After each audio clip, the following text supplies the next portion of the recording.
A very fantastic Thursday to you. It is time officially again for Sports Central. Hope you're having a brilliant day. The show is going to make it even better.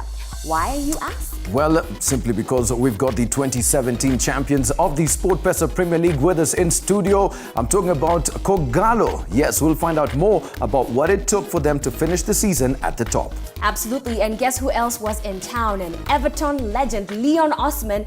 We got to catch up with him and we'll give you the lowdown on why he was in Kenya. And right after that, our final part of the feature on sports arbitration issues, we get to find out more on what it takes to resolve issues within sports groups. We're your hosts, Mike Mondo. And my name is Koi Kabala. Let's take a look at what's coming up first. It's all about Fatuma Zarika as the WBC Super Bantamweight Women's Champion looks to teach Zambia's Catherine Phiri a boxing lesson when she defends her title over the weekend. Sports Central caught up with the sensational boxer on her arrival from training in Las Vegas, and she was confident that the work she has been putting in would bear fruits. Training ilikuwa nzuri by the way. Kitu ya kwanza ni ambapo ningependa kushukuru sana SportPesa kwa kuni support nikaenda training. Training imekuwa hard lakini pia mimi nimekazana nayo na nimeweza kumaliza training, nimerudi home sasa hizi na ngoja fight yangu tarehe 2 December. Visiting Everton FC legend Leon Osman took time to meet up with Zarika and wished her the best of luck in the upcoming title bout. I hope you win. Thank you. Good luck. Thank you. Emphasis is of course in turning out in large numbers and rallying behind our very own Zarika as she looks to make the country proud once again. #Tujiamini.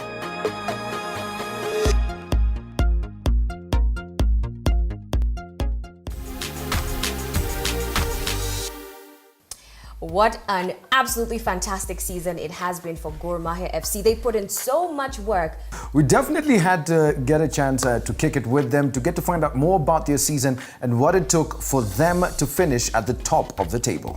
And we also get to talk about some juicy behind the scenes stuff, so it's gonna be really fun. Without further ado, let us introduce the dream team: Musa Mohammed, Jacques Tuisange, and Coach Dylan Kerr. Welcome to Sports Central. Thank you. Yeah. So, season in a nutshell, how was it? Our season was fantastic. We thank God for the season, and we thank all the players and the entire Gor Mahia family for their support. Must have been a secret formula. 5 games, it's not a joke. Yeah, si joke, ni kujikakamua tu, hard work na stay focused. Okay. Yeah. Jacques, how many goals kwanza umefunga this season? Hii mwaka nimefunga mabao 13. 13. Nice. Now, being a striker, of course, for a big team like Gor Mahia, your pressure iko tofauti from what you've experienced before? Pressure na inatusaidia saa zingine. Mashabiki wanatuomba tukafunge mabao. Saa zile atupate mabao inakuwa ni shida. All right, coach. Every time a team comes out on top, most of the credit actually will go to the coach. So what can you say was your strategy, basically, for winning this season? Just to get the players to enjoy training, just to enjoy the football that I know African players have, the talent, they have the technique, they have ability, which is second to none. How far are we from getting to the world-class kind of league? Honestly, a long way. How can we get better? If we can work on that aspect of finishing and scoring goals, then Kenyan football will thrive. But I think the two organisations have got to come together. They've got to sort out the stadia. They've got to sort out the facilities. For Kenyan football, for me, the structure's there for the players, and now we've got to take it to the next level. Because 2019, you've got to qualify for AFCON. Yes. And 2022, I think it's going to be the most amazing World Cup in Qatar. Everybody's dubious about it or not too happy about it being in that heat, but I think for what Qatar will put on, it's going to be one hell of a show. Massive. Sasa wewe kama mchezaji ukishashinda kikombe kama Super Cup, goal ya next sasa inakuwa nini sasa? Mkishamaliza kushinda Super Cup, mnakuwa focus kwa ligi kwa sababu ndio inakuwa inafuata. K'Ogalo has some very, very aggressive fans. I mean, because it's for the love of the game. So, was that shocking to you? Ulikuja ulishtuka ama umezoea sasa? Kwa sababu timu nilikuwa nachezea Police FC ilikuwa haina mashabiki wengi. Pengine mashabiki wengi nilikuwa nakutana nao nikifika kwa national team. Sasa zetu huwa tunacheza CHAN, tunakuwa na supporters wengi. Unajua inchi lazima iwasupport. Hapo nilikuwa nishazoea kwa magames za national teams, lakini timu yangu nilikuwa nachezea Police ilikuwa haina mashabiki wengi. Ni tofauti na Gor Mahia kwa sababu Gor Mahia ina mashabiki wengi sana. Okay. Masha Meji Derby, when Gor Mahia prepares for that fixture, you as a coach, do you prepare for that game differently, or is it another fixture for you? No, you can't prepare differently because you've got a system, and the way we worked, we were 5 games unbeaten coming into the derby. And so again, you know, you go and watch AFC versus Tusker, and you saw 2 different teams from when Kogalo played. Yes. So you have to think, well, how do you go into this game? Do you go with the same mentality, or do you think to the players, go out there and show how good you are? Season's wrapped up. You guys are champions. Yes. What's next? What's the next challenge? We've got to come back ready, and as the pre-season program that we've got, when they come back, they have to be 60% ready, and then when after 5 weeks, we want them at peak. We want them at 95% at peak. So when we do play AFC in the Charity Cup, then you're ready. Then we've got to be ready, because the week after, I think it's a qualifying round for the Champions League. Absolutely. Musa, you can tell us what just describe a day in the life of you, a footballer. You have to watch your diet all the time because of the train and the match that you're going to play. We always do like mostly fish, chicken, rice, omena. Vitu za kawaida hizi vitu. Hizi vitu like chipo burger sababu unajua weight. Once ume take burger, chips, okay mix unajua weight pay itakuja juu na itakuwa ninaoma pia kukimbia kwa ground. You were there when you had won, and then Tusker won, and then you were able to take it away from Tusker. How did that feel? It's a great feeling. Winning the trophy again. Yeah. So we have to focus on the next assignment. For the continental matches ambazo zinakuja, unajiandaa vipi? Saizi ligi imekwisha. Lazima tufikirie continental ndio itafuata. Nafikiria ndio itafuata. Kitu tunataka ni kufika kwa group stage. Hiyo ndio target yetu ya kwanza. Tukifika kwa group stage ndio tunatayarisha ingine step. Well, with that, Sports Central takes a bit of a break, but hey, don't move a muscle. Our guest is still going to be here, and actually one of the reasons why they're still going to be here is it has something to do with Coach Kerr's leg and body art. Find out about his amazing tattoo in a short bit. That is proper commitment right there, don't you think? Yes. Commitment, yeah? Yes. Okay, so we'll be right back after this. Don't move a muscle.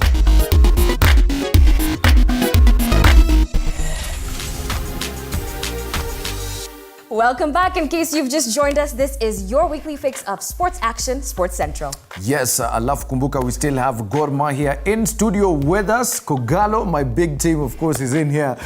The champions of the 2017 SportPesa Premier League. We'll hear more from them in just a bit. Yep, but it's all about Everton FC right now. One of the club's living legends, Mr. Leon Osman, he was in Kenya, and obviously Sports Central was right there to bring you all the action. Take a look.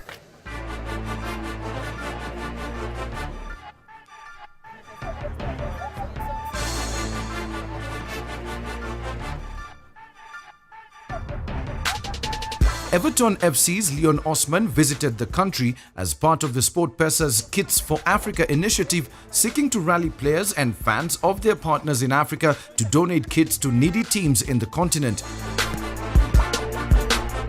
Osman paid a visit to Ziwani grounds where he interacted with players and organizers of the annual Kothbiro tournament.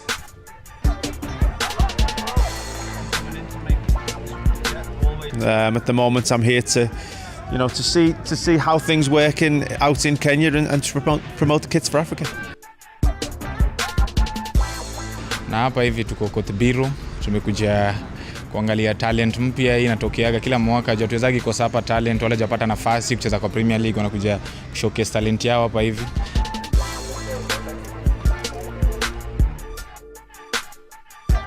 Pia Osman kukuja hapa hivi kuongea na vijana na nini, wana feel pia ni watu wanaweza. Juu kama unaweza pata mtu wa Premiership anakuja kuongelesha hivi, unamuona man to man, mtu ana feel tofauti kuliko mtu mwingine pia ule hajacheza ball akikwambia. Keep lifting the ball over the top and relax when you come to have your shots. Come to such a place and see grassroots football and see how they play and see the smiles on everyone's faces and see how important the games are to the locals, and I've enjoyed it. He also visited World Hope Center, where he got to interact with emerging yet passionate football players who are determined to make it in the sport against all odds.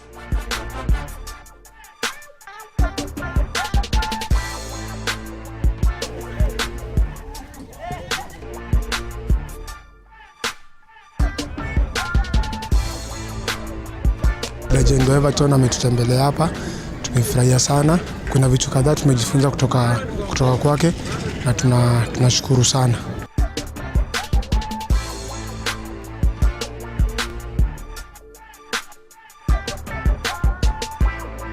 I think it's a very important project.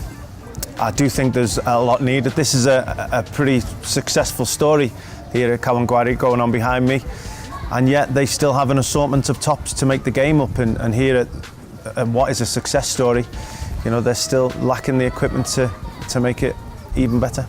Yeah, some great football, some good turns, some good skill, good shots. I was impressed.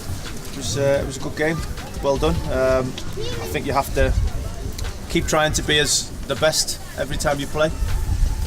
Keep trying to be the best player on your team, the best player on the pitch every time you play football, and keep working hard all the time, especially in training.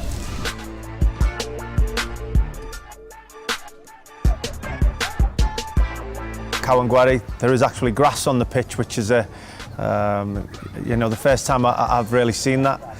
I think Ziwani was a great tournament, the Cathbiro tournament.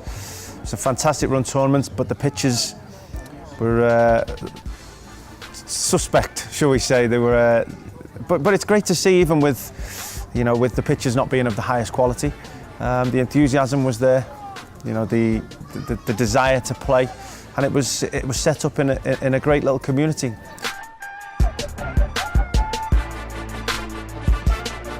Kariobangi was a very open project. There were so many different people for so many different reasons wanting to use that space.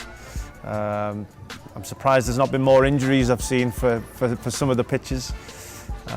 Here's the most successful, the pitch behind me with the grass, how well it's organised.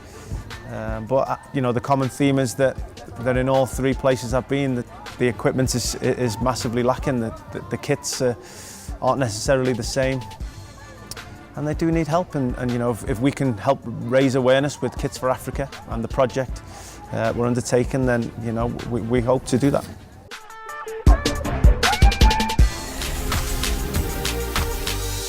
We move on to our next story on Sports Central, though. It is our second part of our sports arbitration feature.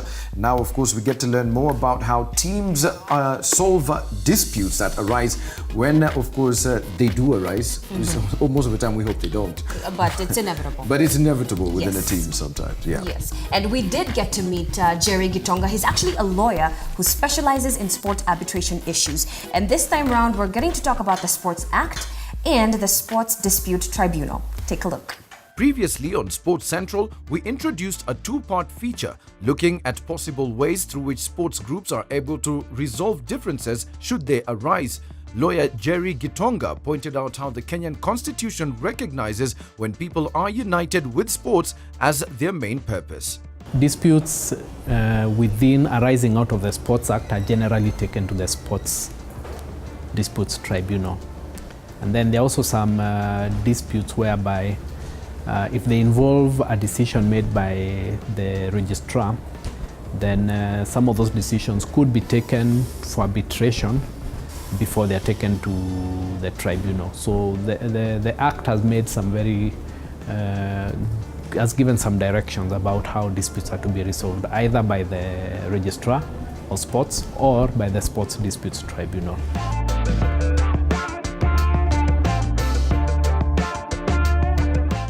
What we try and do at the Sports Disputes Tribunal is to give them an efficient forum, one that tells them when you come with your dispute, within a specific time frame, we will be able to resolve that dispute. People are getting to know about this tribunal, and the chairman and the members of the tribunal are people who have experience within the sports sector. So there's also an element of specialization.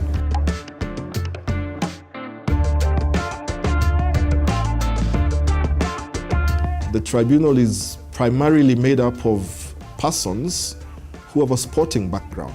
So we have a specific insight into the things that concern sports persons. And then there are lawyers within the tribunal as well. So we're also able to bring our legal knowledge to bear. So that when people who have sports disputes take them to the tribunal, chances are that the issues will be dealt with by people who have experience within the sports sector.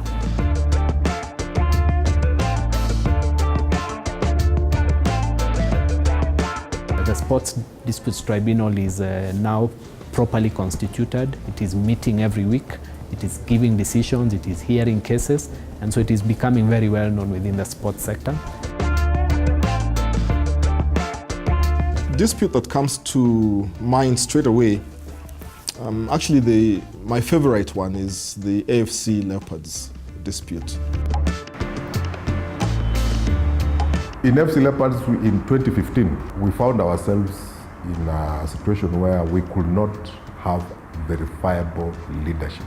Having been transferred from the Societies Act and having failed to be registered under the Sports Act. That then opened a window for two factions to file for recognition of the sports registry.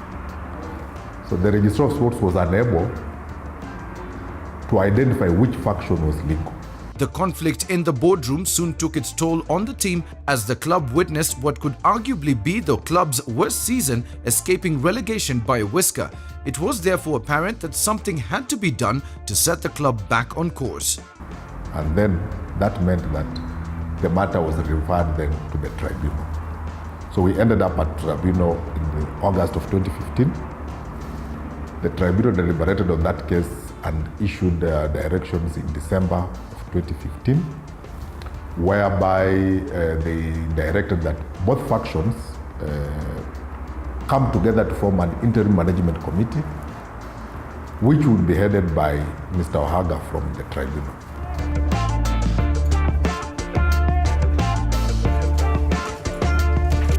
We were able to steward the club, from that position where there were factions to now where FC Leopards is climbing back up the table, because we like to watch with interest the cases that we have dealt with.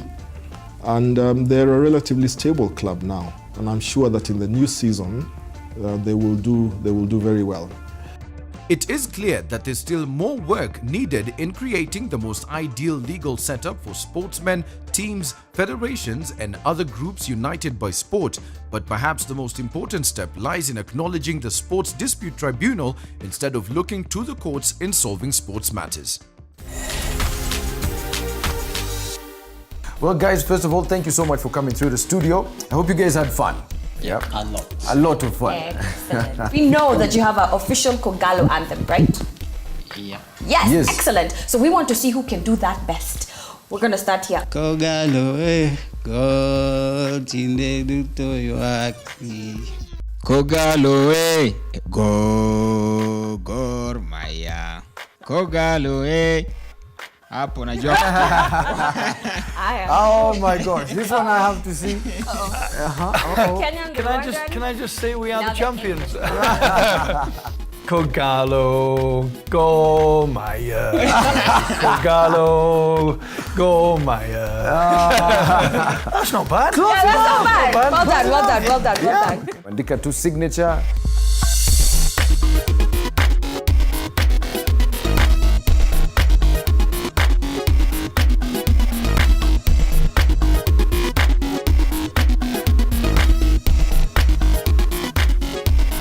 right, good job, good job.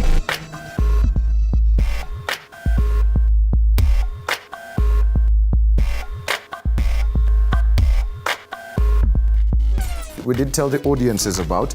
Your leg already has a tattoo of Kogalo.